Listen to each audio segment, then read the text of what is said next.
Welcome back to the deep dive.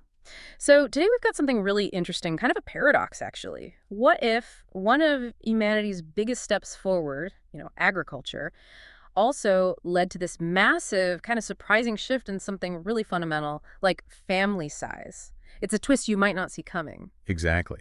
We're diving into agriculture's impact, sedentary life, and population growth. Yeah.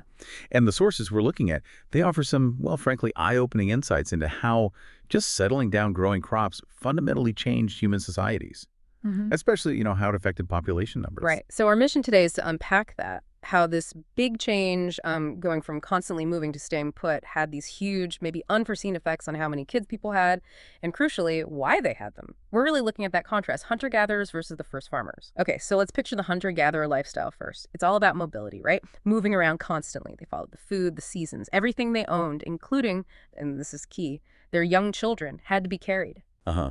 And that carrying aspect, the sheer logistics of it, and a direct impact on birth spacing for mothers. Think about it. You can really only carry one infant or very young toddler easily while also, foraging or moving camp. So mothers tended to space births about 4 years apart. 4 years, that's quite a gap. It is, often helped by things like prolonged breastfeeding, sure, but also just the physical reality of their nomadic life. It was, well, a practical necessity to keep family size manageable on the move. Okay, but then things change. Agriculture arrives, people start planting crops, staying in one place. What happens then? That whole issue of having to physically transport toddlers long distances? It basically disappears, or at least it becomes much, much less of a constraint.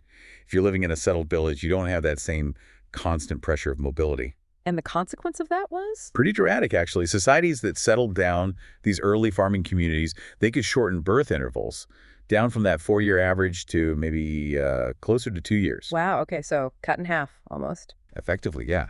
Which means, over her lifetime, a woman in a farming community could potentially have significantly more children than a hunter-gatherer woman. So the direct result then is pretty clear.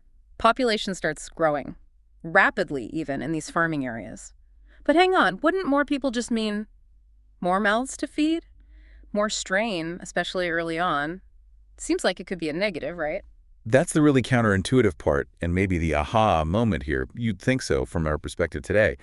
But for these early agricultural societies, an increased population wasn't actually a burden. It was, believe it or not, a massive advantage. An advantage? How? Because farming is incredibly labor-intensive, especially early farming, without sophisticated tools or animals initially.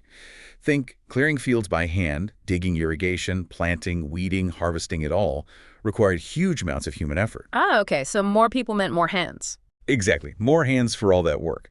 So the growing population wasn't just a side effect. It actually fueled the success of the agricultural system itself. It created this kind of self-reinforcing cycle. More food allowed more people, and more people were needed to produce more food. So agriculture wasn't just about a new way to get food. It fundamentally rewired human society, kicked off this population boom almost as a side effect, which then became essential to that new way of life. It's quite a feedback loop. It really is. It laid the groundwork for, well, everything that followed: villages, towns, eventually cities and civilizations. And it makes you wonder, doesn't it? What seemingly small changes in how we live today might be having similar profound long-term effects. That's a great point to ponder. Things like how we work now, where we live, maybe digital technologies. What are the hidden demographic shifts happening under the surface? Precisely. What are today's equivalents? It's something worth thinking about. How current innovations might shape future generations in ways we can't quite foresee yet. Absolutely. History really does echo, sometimes in very unexpected ways. Well, thank you for joining us for this deep dive and exploring that incredible connection with us.